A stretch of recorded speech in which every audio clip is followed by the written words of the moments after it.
What's going on, everybody? Blaze over here at Blue Chip Athletic Club. Today we're talking a little dumbbell only set with a little bit of mobility to start. You know the deal. We got to get it in, and I know that you're not going to do it on your own. So that's why we're going to bake it into the training session.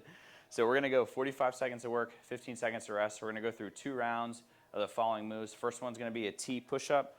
The way this is going to look, you're going to get down into an up push-up position. If you want to throw the push-up here at the bottom, you can. Otherwise, you don't have to. You'll go down, push up here, and then what I'm going to do, drop my heels, turn. I'm going to look up at my hand, open up my T-spine, and then switch sides. So down on a push-up here, drop my heels down to the side, pick the hands up, almost getting into that elevated side plank, and then you'll work side to side for the full 45 seconds of work. You'll take 15 seconds to rest. Then we're going to get into our alternating scorpion stretch. Oh, and I don't want this to get eaten. So what I'm going to do now, lay down on my stomach. My hands are going to go out to the side. I'm going to pick up my right foot, and I'm going to try to get my right foot all the way up to my left hand. Oh my gosh, it feels really good. And then switch sides. I got a nice back crack. I might kick these dumbbells. Yep, there it is. Side to side. So you'll work the full 45 seconds of work on the scorpions here, almost like they're called that because your foot's coming up and like stinging your hand, if you will. So side to side, you'll work those scorpions either way. The next thing I want you to do, we're gonna get a little lat stretch in. If you have a bench, this is a great time to have it. If for some reason you don't have access to a bench, that's okay. You can get yourself into kind of a child's pose style of deal, and we can do a little hand walking. So if you have access to a bench, you'll go ahead and sit over by it.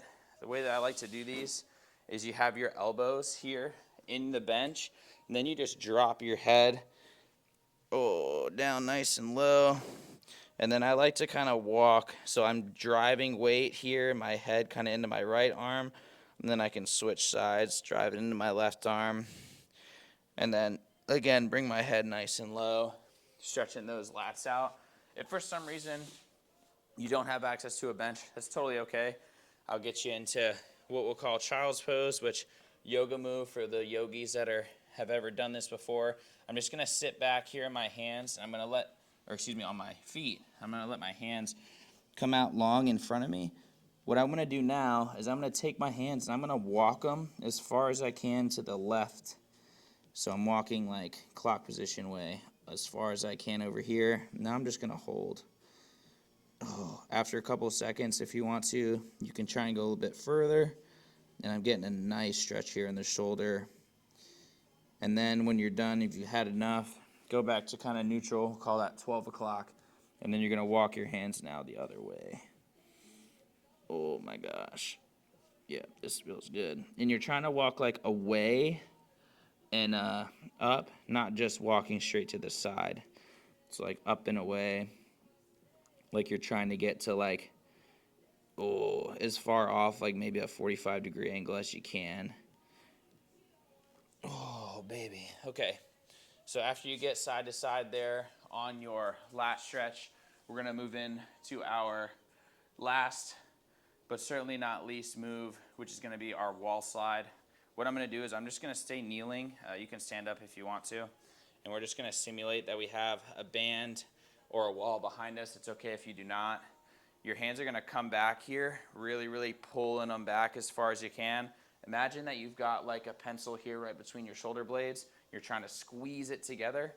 And then I'm just going to throw my hands up nice and high and then bring them down.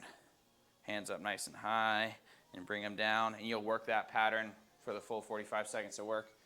You'll take 15 seconds to rest, then we're going to go through that full mobility flow one more time before we get into our work. Now, for the work, we're going to go 45 seconds to work, 15 seconds to rest, same timing, and we're going to go through for 4 rounds. First thing we're going to do is a dumbbell halo. So you're going to need your dumbbells kind of close for the whole set. If you want to do this kneeling, you can. You can do this standing as well. I'm going to grab my dumbbell here, kind of like so. If you've got the power blocks, oh boy. These are starting to make some noise because they're not locked, which is my bad. So if you have these power blocks dumbbells, you'll know that the best way to kind of do this is to grab them by the horns. Otherwise, you can grab the dumbbells by each end. That's totally fine too.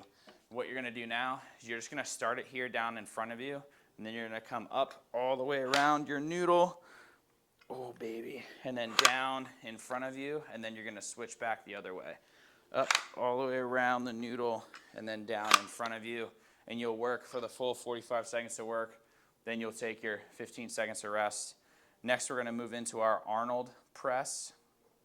For our Arnold Press, basically what we're gonna be having you do is to grab each dumbbell. Normally, I'm gonna do this sitting down.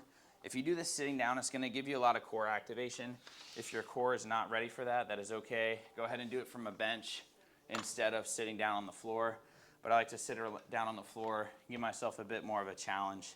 So I'm gonna try and keep my hips stacked, or excuse me, shoulders stacked above the hips. And then I'm gonna bring my dumbbells in, rack them here at the shoulder. Now what I'm gonna do is I'm gonna kiss the inside, kiss there, out, and then I'm gonna go up over my head, down, in. I'm gonna kiss the dumbbells, out, up over the head, and I'm gonna work for the full 45 seconds of work. I'll take 15 seconds of rest. Then I'm gonna get into my hand release push-ups. Hand release push-ups are very simple. Your hands need to release off the ground. Big keys and things that I see a lot of our clients mess up is the hip position. So your hips never touch the ground when we do hand release push-ups, which means that the backside of your body is engaged the whole time. I'm gonna show you what both look like here. So the correct form for a hand release push-up is you come down here, my hips aren't on the ground, right? I can get my hand here under, my hands release up off the floor, still can't touch the ground here with my hips. And then I'm gonna press back up for one. Instead, we see a lot of people come down, they come down and like this and they get lazy here and I can't get my hand here under my hips, right? So when I'm here now, I'm just here, it's like just belly flopping on the ground and then pressing back up. Instead, I want you down, hips off the floor, no touch, up and press. No touchy, let that ride. Okay, hand release push-ups, 45 seconds to work, 15 seconds to rest. Next one's going to be our dumbbell row. Grab your dumbbells. Hopefully you're keeping the same load the whole time, or you've got multiple sets. It makes it a lot easier to do this training session today. We're gonna go hip hinge from the waist forward, and then we're just gonna pull nice and high for our dumbbell row. Nice, slow and controlled. Not a race here. Remember, we're working for time, so I want you to control the weight, full range of motion. I don't want you to swing the weight. I don't want you to overwork, maybe grabbing a dumbbell that's a little too heavy for you. 45 seconds is a long time, and 4 rounds is a long time. So make sure you got a dumbbell load that you can handle. Last one is gonna be just a normal plank hold. If you wanna do this on your dumbbells, you can. I'll just demo that because these are already kinda in the way. You'll be here just holding nice and high. What I don't want you to do is I don't want you to let your hips sag. You'll fire off stiff line, head to heel, be here.